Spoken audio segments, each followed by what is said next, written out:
जहाँ मुमुक्षुत्व प्रकट हो गया, जहाँ सारे इहलोक परलोक के भोगों से विरक्ति हो गई, वहाँ तो षड संपत्ति आई। और षड संपत्ति आने के बाद मुमुक्षुता आई, और फिर उस मुमुक्षुता का वितरण करने के लिए हमने भवन बनाया। और उस मुमुक्षुता के भवन में अगर चलते हैं केस राग द्वेष को लेकर, तो वो क्या चीज? स्वर्ग में दुख कैसा? वहां तो सुख ही सुख है, और स्वर्ग के आश्रम में भी अगर दुख हो तो क्या चीज? गीता में अगीता कैसी? तो भगवान का गीत ही जीवन में गाया जाना चाहिए। भगवान का स्वर ये गीता के अध्ययनकारी के जीवन का सुर होना चाहिए, तब वो गीता का ठीक अध्ययन करने वाला। चैतन्य महाप्रभु गए दक्षिण देश में घूमने, नित्यानंद महाराज साथ थे। तो देखा एक जगह एक ब्राह्मण देवता गीता का पाठ कर रहे, और उनके आंखों से आंसू बह रहा, मत से बैठे, स्तब्ध बिल्कुल। पर पाठ में अशुद्धि आ रही कहीं। नित्यानंद जी बड़े पंडित रहे, तो अशुद्ध पाठ उनको सहन नहीं हुई। विद्वान लोग जहाँ अशुद्धि देखते हैं वहाँ भगवान को भी भूल जाते हैं, बोले अशुद्ध बोलता है, ये व्याकरण दुष्ट है इसकी भाषा। तो भाषा देखते हैं, जीवन तो देखते नहीं। तो ऐसे नित्यानंद जी नहीं थे, वो तो महापुरुष थे, पर उनको भी भाषा जरा आखरी। तो उन्होंने चैतन्य महाप्रभु से कहा, बोले महाराज ये अशुद्ध पाठ करता है। तो ये बोले करने दीजिए, आपका क्या लिया? बोले नहीं, अशुद्ध करता है। तो बोले अच्छा जाके समझा दीजिए। तो नित्यानंद जी महाराज ब्राह्मण के पास गए, दो एक बार चार बार पुकारा। ब्राह्मण तो बोलता नहीं, अपना पाठ किए जाता, रो रहा या जोर से। ये बोले तब ब्राह्मण का होश हुआ, बोले महाराज तो भाई तुम पाठ अशुद्ध करते हो? बोले महाराज आता नहीं, पढ़ा लिखा हम नहीं, जैसा आता वैसा करता हूँ। तो बोले फिर रो क्यों रहे? वो महाप्रभु को एक चीज ही दिखलानी थी नित्यानंद जी को। नित्यानंद जी तो वास्तव में बड़े महात्मा थे। तो बोले महाराज रोना आता है। रोना क्यों आता है? जबरदस्ती? बोले महाराज ये आप देखते हो ना, ये जो कुरुक्षेत्र सामने है और रथ पर ये अर्जुन उदास बैठा है और भगवान उपदेश कर रहे हैं, तो भगवान के उपदेशों में अमृत झर रहा है, तो अर्जुन की आंखों से आंसू बह रहे हैं और मेरे में आंसू आ गए। तब तो चकित हो गए, आ करके बोले महाराज वो तो यूँ कहता है कि हम भगवान को देख रहे हैं कुरुक्षेत्र मैदान। बोले महाराज दिखता होगा कौन बड़ी बात है? बोले नहीं। तो बोले आप एक काम करो, तर्क को छोड़ो और आप जाकर उस ब्राह्मण के पास उसका चरण छू लो एक बार, भगवान के सामने विनम्र होकर। गए, सच्चे थे, कोई तर्कशील तो थे ही नहीं। जब जाके उनके चरणों के हाथ लगाया, लगाते कुरुक्षेत्र सामने हो गया, इनको दिखने लगा। तो हाथ जोड़ लिए। ये गीता का असली पाठ है। गीता पाठ करते समय भगवान दिखकर हम तो भगवान पर भी तर्क करते हैं। श्री कृष्ण यहाँ यूँ बोले, यूँ बोलना चाहिए था, यूँ क्यों नहीं बोले? अरे हमसे शिक्षा लेके बोलने बैठे हैं, वो क्यों बोले और क्यों नहीं बोले? उनके विचार तक, बुद्धि तक हमारा पहुंचना दम्भ अभिमान भले ही हो, पर उनकी बात तो वही जानते हैं, हम तो जानते हैं। तो साधक का ये कर्तव्य होता है कि वो राग द्वेष से परे रहकर अपने को, दूसरे को बुरा न बताकर अपने को कमजोर मानते हुए, दूसरे को बुरा बताने का हमें क्या अधिकार है?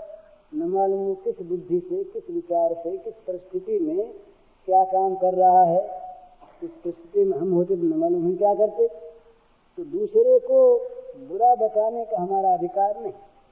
तो वो करते हैं, ठीक करते होंगे अपनी बुद्धि से, पर हम कमजोर हैं। हमें अपनी कमजोरी के डर से अपने को बचाना है, तो अपने बचे रहना है, उनसे घृणा नहीं करनी। भाई बहादुर लोग हैं, सब कुछ भी करें, कर सकते हैं, पर हम तो कमजोर हैं, जल्दी बीमारी हमको लग जाती है, इसलिए हम बचे रहते हैं। हमारी कमजोरी के कारण से, दुर्बलता के कारण से हम अपना पथ्य लेते हैं, हम अपनी दवा लेते हैं, रोगनाश करना है। इसी प्रकार साधक अपने रोगनाश करने में रहे, अपने सुपथ्य से रहे, अपने मार्ग पर वो चलता रहे निरंतर। दूसरे की ओर देखना ताकना उसके लिए न आवश्यक है और न उचित है। ये जहाँ औचित्य मन में आता है ना परमत खंडन का, वहाँ पर अभिमान जागृत हो जाता है। अभिमान के जागने पर ही परमत खंडन का उत्साह होता है, अर्थात अपने मार्ग में रोड़ा अटकाने की वहाँ शुरुआत हम कर लेते हैं अपने आप। तो तेरे भावें जो करो, भलो बुरो संसार, नारायण तू बैठ कर अपनो भवन बुहार। दुस्संग में जाए नहीं, विवाद करे नहीं, लड़े झगड़े नहीं, किसी भी प्राणी पदार्थ वस्तु में मन को फंसावे नहीं, और अपने मार्ग पर सीधा साधा चला जाए। लोग मूर्ख कहे बड़ा अच्छा। ये महाराज संसार में सांसारिक दृष्टि में बुद्धिमान कहलाना, अग्रणी कहलाना, घर की मालिकी का प्राप्त होना, नेतृत्व मिलना, महंती मिलना, ये दुर्भाग्य के चिन्ह हैं। उपदेशक बनना ये दुर्भाग्य के चिन्ह हैं। उसकी उन्नति का मार्ग अवरुद्ध हो जाता है इन सब में पड़ने पर। डर होता, हम ये कहते कोई खंडन न कर दे। तुलसीदास महाराज बड़ी सुंदर बात कहते हैं, जागे जोगी जंगम जति समाज ध्यान धरें, डरे उर भारी लोभ मोह कोह काम के, जागे राजा राजकाज मंत्री समाज साध, सुन के समाचार बड़े बैरी बाम के, जागे बुध विद्या हित पंडित चिकित चित्त, जागे लोभी लालची धर्मी धन धाम के, जागे भोगी भोगही वियोगी रोगी रोग बस, सोवे सुख तुलसी भरोसे एक राम के। ये साधक का स्वरूप। एक भरोसो एक बल, एक आस विश्वास, एक राम रघुनाथ हित साधक तुलसीदास। ये साधक का स्वरूप।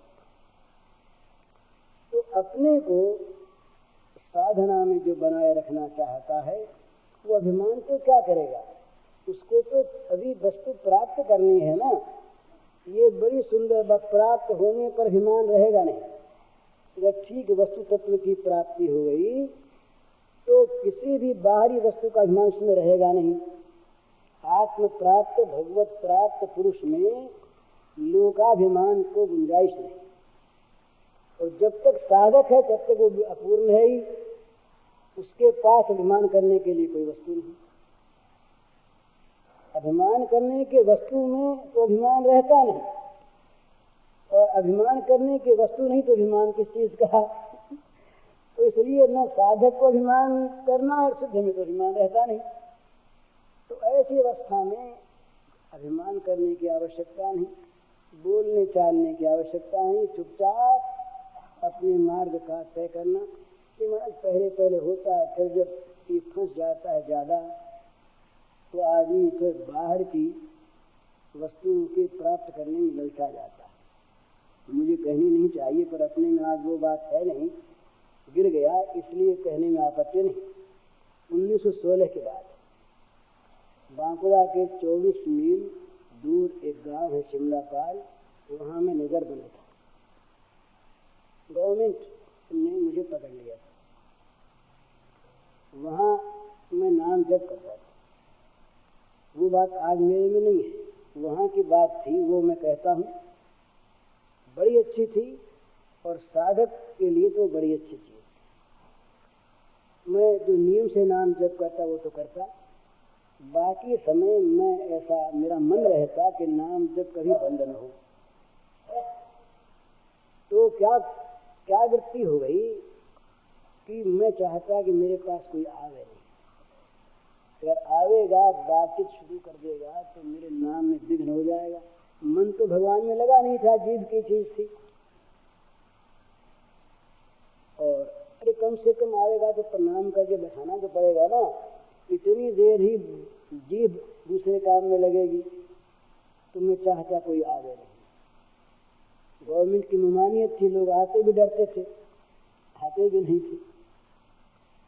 और यदि कोई आ जाता तो मैं उस समय मेरा मन ये करता कि जल्दी से उठ जाए तो अच्छा। और यदि वो बैठता तो ये मन करता कि भाई ये अपनी बात कह दे, अपनी न बोलना पड़े तो अच्छा।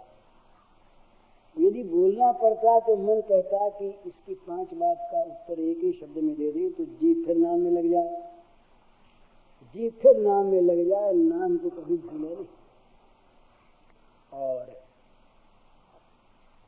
यदि बात का उत्तर देना ही पड़ता उस समय भगवान से प्रार्थना करता मन कि ये भगवान अब तुम ऐसा करो जिससे बोलने का और ये झगड़ा न रहे, अपना नाम जप करने लगे। ये भावना थी। तो उस समय नाम जप निरंतर चलता था, गिनती नहीं थी। अब नहीं होता। अब तो व्याख्यान देने वाले उपदेशक का दंभ जीवन में आ गया ना। अब तो कल्याण के संपादकत्व का दंभ आ गया, साधना रही नहीं। उस समय ये चीज थी। तो ये साधक का धर्म होता है कि वो अपने काम में जी जान से लगा रहे और दूसरी चीज को पूरा पूरा विघ्न माने, चाहे वो अच्छे रूप में आती हो।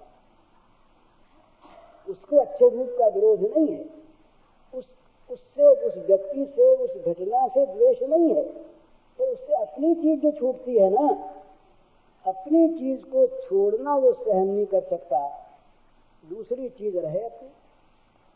तो साधक को लक्ष्य पर स्थिर रहना है और अपने साधन के मार्ग पर निरंतर चले चलना है। तो दूसरी ओर ताकना नहीं, देखना नहीं, फंसना नहीं, रुकना नहीं। न मालूम न पहुंचे और बीच में मर गए तो जल्दी से वहां पहुंचने के बाद जो करना होगा सो करेंगे। अभी तो केवल पहुंचने की त्वरा है, पहुंच जाना है वहां पर। न मालूम कल क्या हो। कृष्ण स्तुति पद पंकज पंजरांते अद्यैव मे विहित मानस राजहंस प्राण प्रयाण समय कथबात कंठावोदन विधौ स्मरणं तो तस्ते। हे प्राणनाथ, हे नाथ, हे श्री कृष्ण, आपके चरण कमल रूपी पिंजरे में मेरा मन रूपी राजहंस अभी प्रवेश कर जाए। पिंजरा बंद हो जाए, पिंजरा फिर बंद कर दिया जाए। प्राण निकलने की अगर प्रतीक्षा करेंगे तो प्राण जाने के समय जब कफवात पित्त से कंठ रुक जाएंगे, व्याकुलता आ जाएगी हृदय में, उस समय स्मरण कहाँ से होगा। तो अभी से, इसी समय से जीवन के रहते रहते स्वस्थ हम भगवान के चरणारविंद में अपने को समर्पण करने का प्रयत्न करें, भजन में लगें, साधन में लगें। ये आवश्यक बात है। ये और चीज तो इसलिए है कि भाई अभी अभ्यास है नहीं और प्रेम का उदय हुआ नहीं। अभ्यास, रुचि और रति, ये 3 साधना में चीज होती है। अभ्यास के द्वारा वस्तु का निरंतर हम सानिध्य करते रहते हैं स्मरण बुद्धि से। रुचि होने पर आकर्षित होता है मन, उसमें स्वाद आता है, और रति होने पर छोड़ नहीं सकता। तो जब तक रति और रुचि न हो तब तक अभ्यास में विघ्न न पड़े, इसलिए निरंतर अभ्यास करें। पर अभ्यास अभी मन माना नहीं, रुचि हुई नहीं, तो इसलिए बीच बीच में कभी स्वाध्याय कर ले, कभी सत्संग कर ले, कभी अच्छे ग्रंथ को देख ले, इसलिए कि वो समय उसी श्रेणी के किसी काम में लगा रहे। एक की रुचि रहती नहीं, एक में 8 पहर मन रहता नहीं, तो कहीं प्रमाद आलस्य आकर के न घेर ले। इसलिए उसी श्रेणी के कई काम अपने जीवन में संग्रह करके रख ले। भाई पाठ भी करना है, जाप भी करना है, ध्यान भी करना है, स्वाध्याय भी करना है, मनन भी करना है, सत्संग भी करना है, कीर्तन भी करना है। एक ही श्रेणी के बहुत से काम, इसलिए कि मन नेत्र न जाए, मन धोखा न खाए, कहीं प्रमाद में पड़ जाए, कहीं नींद में आ जाए, कहीं रजोगुण की किसी कुप्रवृत्ति में जा करके प्रवेश हो जाए, जीवन का अवकाश न मिले, फुर्सत न मिले, काम में साधन के काम में लगा रहे। इसलिए वैराइटीज हैं, ये अनेक प्रकार की चीजें हैं। इसीलिए नहीं कहने की आवश्यकता है। अगर जप में मन लग गया तो आवश्यक नहीं पाठ करना, कोई जरूरत नहीं, वो हो गया। भगवान के रूप में मन लग गया और वहां से अगर नहीं हटता तो आवश्यक नहीं किसी जप करने का और किसी चीज का।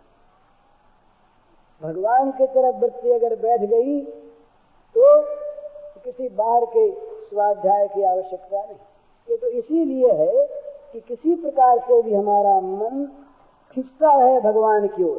भाई भगवान का श्रृंगार करो। ये मूर्ति पूजा में हम पते थोड़ी पूछते हैं, बुद्ध परस्ती थोड़ी है। इसलिए कि भगवान मतलब भगवान के लिए माला गूंथनी है, अब भगवान के लिए नैवेद्य बनाना है, अब भगवान की आरती करनी है, अब पोशाक पहनानी है, अब शयन कराना है। अष्टयाम जो पूजा होती है वैष्णवों की, यही तो है। क्या है? आँखों पर भगवान की सेवा में हम संलग्न रहें, इसलिए ये पद्धति है। और अगर मन में भगवान आकर के बैठ गए तो पूजा पद्धति ये बाह्य है, पर वो फिर करेगा ही क्या? इसलिए प्राप्ति के बाद भी पूजा चलती है, सिद्ध होने पर भी साधना ही चलती है। और क्या करेगा सर? सिद्ध होने पर क्या साधना को छोड़ देगा? भगवान के प्राप्त करने के बाद क्या भगवान का नाम नहीं लेगा? भगवत प्राप्ति के बाद क्या भगवान से प्रेम नहीं करेगा? उसके बाद तो हो जाता उसका स्वभाव। साधना पहले और प्राप्ति के बाद हो गया सहज स्वभाव। सहज भाव से फिर वो भगवान में उसका जीवन अपने आप लगा रहता है। पर जब तक वो साधना के क्षेत्र में है तब तक वो अपने आप को, उसको चाहिए कि खूब बचाए रखे, सावधानी के साथ। महाराज फिसलना जो है ये बड़ा सहज है, गिरना बड़ा सहज है, चढ़ना कठिन है। जरा सा पैर फिसला के गिरे, और पैर की फिसलाहट जगह जगह ये तो भगवान बचाते हैं। मनुष्य अहंकार करके करे कि हम अपने साधन से दुर्गुण दुराचार दुर्वृत्तों से बच जाएंगे, बड़ा कठिन है। भगवान सर्वसमर्थ हैं, दयामय हैं, उनकी कृपा का भरोसा रखे तो वो भगवान हमारी लाज रखते हैं, जीवन की हमें बचाए रखते हैं। तो भगवान की कृपा का आश्रय करके अपने आप को निर्भिमानता के साथ दीन मानकर भगवान की ओर निरंतर लगा रहे। ये सोचे कि थोड़े से जीवन में करने का काम एक ही है, और सब काम तो निर्वाह के लिए है। खाना पीना कमाना ये सब जो है ये तो भजन के लिए जीवन रहे और जीवन का निर्वाह होता है। इसलिए भजन को छुड़ाने के लिए थोड़ा ही है ये तो ये सहायक बड़े हमारे काम, हमारी सामग्रियां, हमारी पूंजी, हमारा धन, हमारी बुद्धि, हमारा मन, हमारी इंद्रियां, परिस्थिति, प्राणी और पदार्थ, ये सब के सब भगवान के भजन में हमारे सहायक बने तब तो ठीक। और अगर बाधक बने तो इनका भी परित्याग आवश्यक है।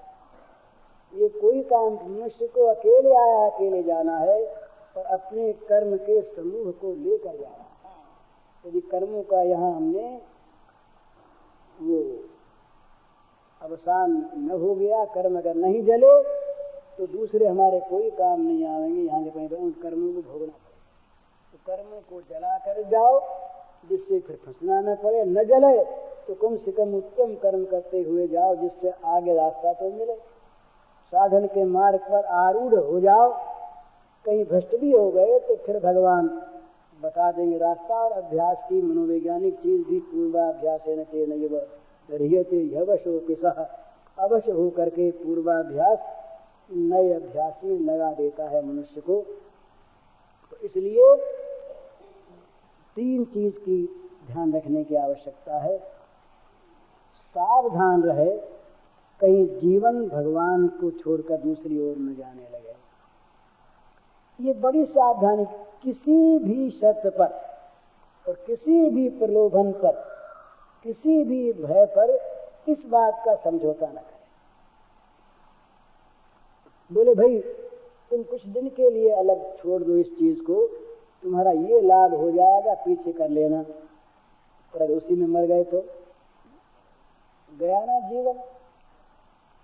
कोई भय, कोई प्रलोभन, कोई परिस्थिति हमें अपने साधन से, लक्ष्य से न हटा सके। एक चीज तो ये, इसकी बड़ी आवश्यकता। इसमें नीति बीच में आवेगी, धर्म आवेगा। माने विघ्न कहीं धर्म बन करके आवेंगे, कहीं नीति बन करके आवेंगे, कहीं कर्तव्य बन करके आवेंगे, पर वो आवेंगे विघ्न आवेंगे। जो भी भगवान के मार्ग से जरा सी देर के लिए भी हटाता है, वो शुभ भी अशुभ है, वो पुण्य भी पाप है, वो धर्म भी अधर्म है, वो आत्मीयता भी ये वैरता है।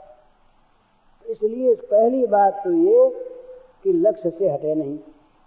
दूसरी बात, इसी जीवन में कर लेना है और हो जाएगा,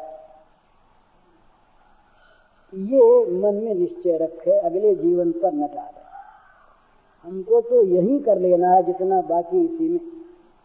तीसरी बात, भगवान की कृपा पर विश्वास करे कि होगा उनकी कृपा से ही, उनकी कृपा हम पर है ही। तो लक्ष्य की स्थिरता,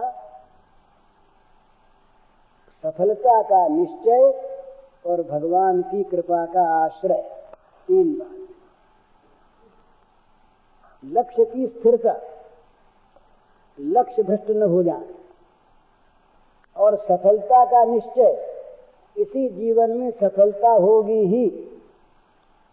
और तीसरा, भगवत कृपा का आश्रय। कहीं अभिमान न आ जाए, कहीं रास्ता भूलते हो तो कोई वहां बताने वाला न रहे, ऐसा न हो जाए। भगवान की कृपा निरंतर बचाती रहे, आगे बढ़ाती रहे, विघ्नों को हटाती रहे। ये 3 चीज जीवन में लाकर साधक निरंतर चलता रहे। 2 चीज बहुत आवेगी भला बीच में, प्रलोभन आवेगा और भय आवेगा। और खास करके ये भगवत कृपा के अतिरिक्त जो अन्य मार्ग हैं, उनमें विघ्न और प्रलोभन दोनों अधिक आते हैं। बचाने वाला कम रहता है ना। कहीं सिद्धि आ गई बीच में और कहीं मान आ गया।